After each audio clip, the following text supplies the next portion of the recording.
Okay, so you're in marketing and you've been tasked with the fun project of heading up the new website. So, what's the first thing you do? You start asking for referrals, you start getting in RFPs, and before too long, you start to notice a pattern. Some of these quotes that you're getting from agencies are for $10,000, and others are upwards of 70, 80, 90, and $100,000. And in your head, you're thinking, man, why is there such a big discrepancy here? Having been involved in over 100 website projects, ranging from $5,000 all the way to upwards and over $90,000. I've seen the behind the scenes at what goes into each one. Now, I'm not going to pretend that there aren't agencies out there with malintent that are just trying to get as big a number as possible. But if you get a good quote, it's going to be grounded in actual deliverables with references and industry examples that are relevant to your project. So you can get a taste of what the actual scope looks like. In order to protect you from those with malintent out there, I'm going to go through 3 different brackets of agency pricing based on my experience, how we bill for websites, and also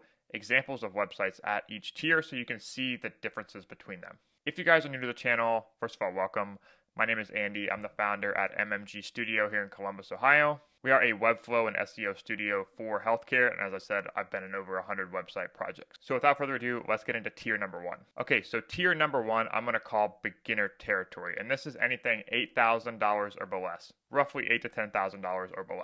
At this level, you can expect basic functionality, and to be completely honest with you, this is probably something that your team is going to want to do in-house. If this is your company's first website, maybe you want to work with a solopreneur or freelancer with experience at a platform to help you build this website. So what you can expect is basic functionality, maybe 5 to 10 pages, a contact form, and very low expectations in terms of customization. Okay, so a nice little example site I found here. This is actually a template on the Webflow templates library that you can actually download and customize to your brand.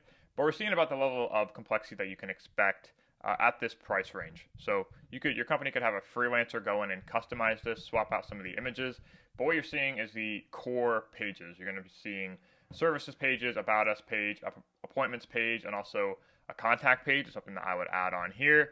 Webflow is going to let you customize these, swap out some of the images and icons, and all of a sudden you're online.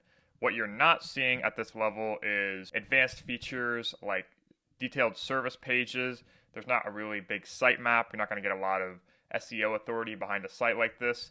Also, these forms aren't natively connected if you download a template, so you're going to have to do some CRM integration. And you're not seeing a whole lot of really good branding. These stock photos aren't really going to earn your visitors' trust, and it's just not a great place to start. But being online is better than nothing. And as you guys can see, having something like this is accessible if you're at this price range. All right, so next up is mid-tier, and this is anything that falls between $15,000 and $45,000. So now that we have a little bit more resources, a little bit more budget to play with, you can raise your expectations in terms of what a website will look like. At this level, you're going to start to see more customization, more premium design, and also more pages. We can start to get into the weeds with service pages, product pages, and really making the website something that only can be traced back to your business. And if you work with an agency, you're going to be unlocking a higher level of strategic thinking. Things like a more advanced sitemap, interlinking pages. There's a whole strategy that goes behind making each of your pages link together well in a way that's seamless for a user rather than just adding on pages ad hoc. You're going to get a higher level of strategy that goes into the site. Performance optimization, making sure that it loads across every browser, all locations around the world, and you're paying for the peace of mind that it's going to be done correctly. Also, underneath the hood, it's going to be built well, not just for people, but also for machines. AI search, things like schema markup, LLMs.txt, things that make your website appealing both to robots and to humans. Usually this is your second or third website build at a company, and you're probably mid-market if you're buying a website in this range, usually between 20 to 75, maybe even a few more employees than that. You want to make sure that your team is trained on how to make basic content updates. There should be a level of teaching you how to use the platform, whether you're using a platform like WordPress, Webflow, or a custom build with a CMS like Sanity or something like that. But all in all, you should be asking the agency, hey, what's it going to look like for me to upload a blog to make some light content changes, because that's going to be important to us if we need to do so quickly. Okay, so an example of a site you can expect at this level investment is a site like Exact Medicare, one of our past clients. You can see it's got a very premium custom design. It's also built on Webflow. You have custom hover interactions on buttons. You have more complex navigational items like mega menus, more pages. Also, great page optimization. So if we look at the semantics and page titles, meta descriptions, we're having a really good foundation set up, a submitted sitemap. Everything under the hood is looking super clean, and also just a great engaging experience that's really one-to-one with the brand. Also, things like compliance notices, making sure that the website isn't going to get in trouble with CMS. We have honeypot fields set up on the forms. All the routing underneath are going to the proper teams in Medicare. Some of it's going to the compliance team, some of it's going to the care team. You can also see across all of these service pages, they've got great touch of brand and really custom stock imagery design mock-ups right here that have the brand elements in them. It's just a really good user experience. Something like this is going to be really hard to get from a template, but this is about the level of website that you can expect in this tier 2 price range. Okay, third and final tier, and this is what we're calling the high end, and this is anything from $50,000 to $100,000. Now, I know that's a really big gap, but that's because the service providers at this range vary vastly. So if you receive a bid in this range, these are the things that are really non-negotiable for any agency that's bidding this high. It's going to be deep industry expertise, whether it's in your industry or within a platform that you need to build on. It's going to be a team of specialists, so they should have design experts, they should have compliance experts, they should have years of experience in this industry that are going to bat for you as part of your own team. And they should also have a proven body of work that is similar to the outcomes that you want. So for example, if you're an enterprise B2B healthcare company, they should have experience and be able to show you case studies of people who are like you that have achieved the outcomes that you want. Within a $50,000 to even $100,000 website like this, you're going to be getting all the integrations. You're going to be getting interactive maps. You should be getting custom design, things like animated mockups that are on brand for your company. You should also be getting a very sophisticated sitemap and SEO strategy as part of the website build, meaning whether you're coming from an existing website, they're going to take what you have and they're going to make it better. And they're going to make sure that none of the search traffic or SEO efforts that you've done in the past are lost. And ideally, they should be improved upon the new website launch. You should be getting concierge service, 24-hour messaging responses, turnarounds, constant support, and they should understand your brand inside and out. I cannot overstate the importance of that. They should know your customers. They should be doing interviews. They should know exactly what to do. So a great example of a site at this enterprise budget range is Found.com or JoinFound.com. Company's called Found. They're a GLP-1 retatrutide supplemental distribution company. And you're going to see a lot of bells and whistles here. You're going to see video background. You're going to see nice little interactive custom elements like this. You're going to see great on-brand mock-ups, befores and afters, really on-brand social proof.